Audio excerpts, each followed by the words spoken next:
All right, guys, it's been a little while. It's the Hoops Nerd Show. I haven't been on here very long because I want to be honest, I did not want to get on here and talk about a subject that has been so chaotic and frustrating and disappointing in a lot of ways, but I think it's finally time for me to start doing these normal videos. One, because I miss doing it.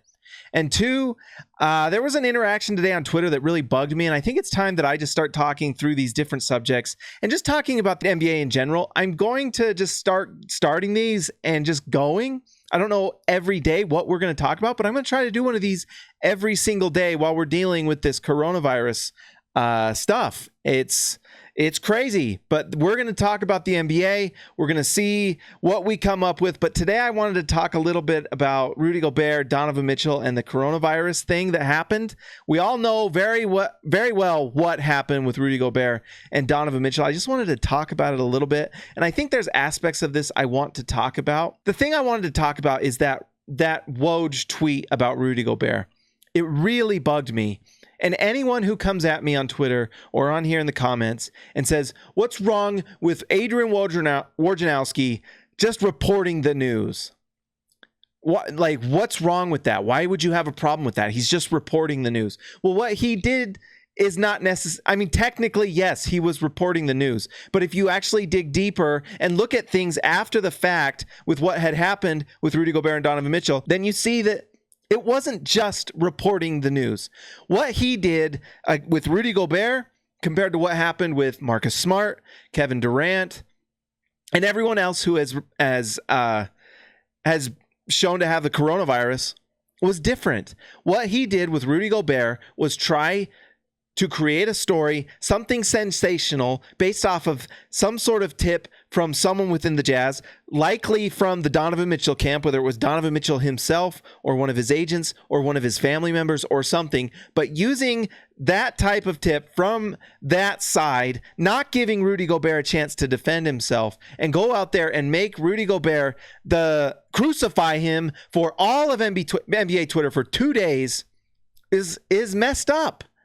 You know, because what happens with Rudy Gobert is they immediately say Rudy Gobert has coronavirus is the first thing we saw. First off, that's a HIPAA violation. That right there is messed up because you're trying to get first. You're trying to be first and let everyone know that you're still the dominant NBA Twitter account out there, which I guess is fine to let everyone know that Rudy Gobert has the virus. I mean, I guess technically it should not be fine. He should be saying, like the Utah Jazz did in their release, a Jazz player has coronavirus. You know, that's confidential. And what he did with Kevin Durant and Marcus Smart is they would say things like 4 Nets players have coronavirus. And that's it. That's the tweet. He doesn't say anything else. You know, that's their thing to tell. Rudy Gobert they say right away, Rudy Gobert has a coronavirus. That's the first part that's messed up. He should not have done that. But, you know, he's trying to be in front of Shams. Shams does the same thing. And so we have a problem. But the worst thing, the thing that's worse, I should say, is after the next day when the whole Jazz team is quarantined and tested and we find out one other player has coronavirus, it's Donovan Mitchell. What does Woj say? He does not say Donovan Mitchell has been tested and has coronavirus.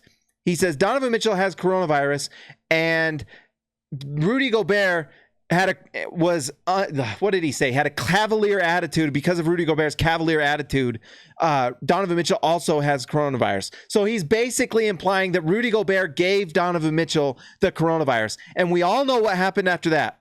NBA Twitter just explodes on Rudy Gobert. He's patient zero. This basically started with Rudy Gobert. It didn't start in Wuhan, China, or wherever it was that it started. It started with Rudy Gobert. He's the first one who's ever had it in the United States, is Rudy Gobert. And he's the one who gave it to everyone. Rudy Gobert gave it to Donovan Mitchell on purpose. Oh, Rudy Gobert at the mic ceremony or at the press conference, he's giving it to everyone on purpose. He's trying to give everyone the coronavirus. He needs to be suspended. He needs to be fined. He needs to be kicked out of the league. He needs to go to jail. That's what people were literally saying on Twitter. These are things they are saying on Twitter about Rudy Gobert, and it's all fanaticism, and it all went crazy because basically it was the moment that started the scare for all of us in the US. We had little inklings of what it was, and even me on my channel, if you watch my other videos, I was not taking it as seriously as I should have been and joking about it. Rudy Gobert is no different than anyone else, and it was messed up because then what happens in the next few days? Every other team in the NBA gets tested who had any sort of connection to Rudy Gobert. You find out Christian Wood has coronavirus. We find out 4 Nets players have coronavirus. They don't release their names because they're actually trying to be careful with them. When it's the Utah Jazz, I guess we just do whatever the hell we want. But they just say 4 players. They say Boston Celtics have someone with coronavirus. They allow Marcus Smart to be in control of his own story. Rudy Gobert was not. And I don't know who leaked that story, but you can bet it's from Donovan Mitchell's camp. It might be from Donovan Mitchell himself. And whoever it was, it doesn't matter. It was allowed to happen by Woj. And what it does now is just creates a rift between those guys that was already there beforehand, but now is just even worse, that I don't know if they're going to be able to overcome. But in the end, I almost don't even care because what happened to Rudy Gobert was so messed up and so lame, and now no one even talks about it. It's already over. It's like 2 or 3 days. For everyone else, for me, for you, everyone who watches this, no one cares. Everyone's pretty much forgotten Rudy Gobert like they did a month ago before anyone even watched the Jazz. It took a freaking pandemic over the entire world to get the Utah Jazz on SportsCenter, and Rudy Gobert's name be talked about by anyone outside of Jazz media or on this YouTube channel or SLC Donk. But now it's over for everyone. Everyone goes back to their, focusing on the big story of the day or the Lakers or whatever it is that people talk about in NBA Twitter and not ever talking about the Jazz, basically. But this will stick with Rudy Gobert for the rest of his life. Those 3-4 days where he had to deal with that are with him forever. And when he gets back, he's going to be known as the coronavirus guy. I think basically we've learned how dangerous and serious this thing can be and just how contagious it is. So the idea that Rudy Gobert gave it to him by touching a damn mic is not realistic or true. He could have gotten it any way. So to blame him is so stupid. To say it's his fault is so stupid. And to put him in the line of fire with the media and everyone else is so selfish and stupid. And he pays the price for it. Everyone else goes off and streams their video games. Streaming video games while someone else is just quietly in their house dealing with the fact that they were the center of media venom for days. And no one stood up for him. No one. The Jazz themselves, not once, put out a statement of any sort that said Rudy Gobert is a good person and made a dumb joke. But we should probably not crucify this guy. That's not what happened. They did nothing. And every single player on that team did nothing. Zero. Nothing to stand up for the guy on their team.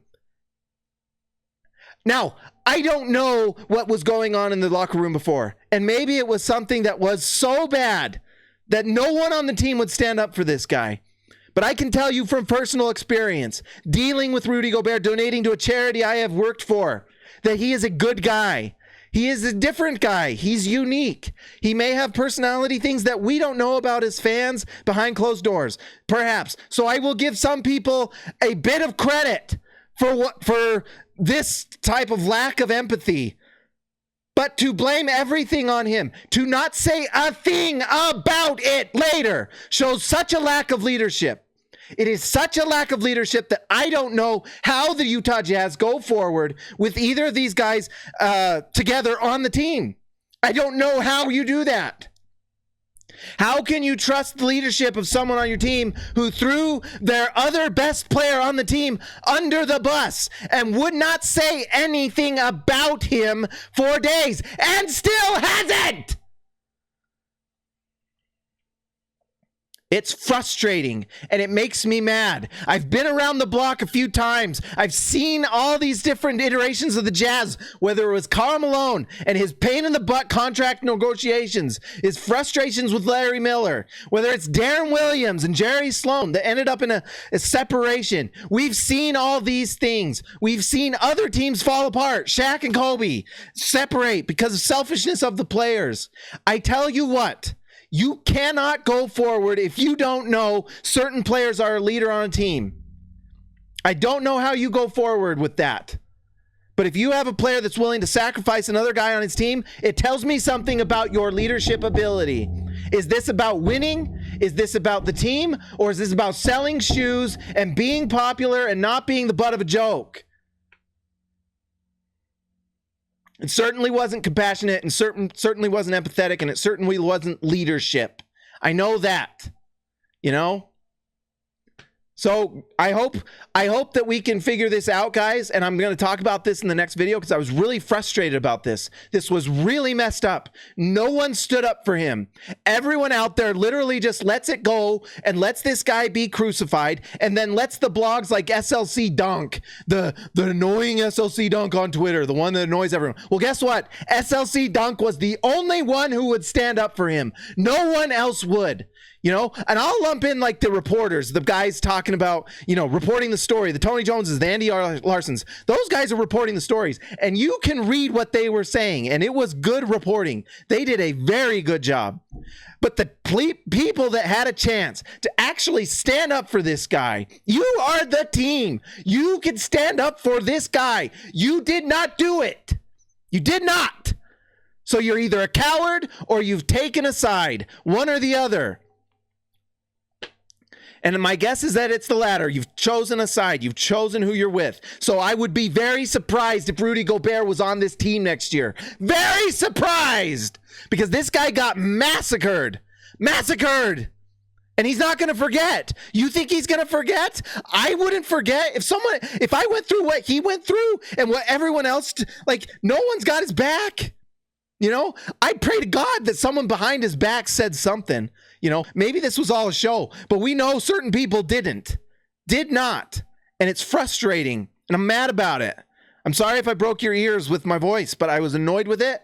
I'm going to just continue to talk about this. If you have a problem with it, I don't care. We're going to talk about this. We're going to talk about the NBA. We're not going to let this drop because this was messed up. It's going to mess up this team. We knew that this team had so much potential. The only thing that was going to mess up the Jazz's season this year was a locker room problem. And this is what it is.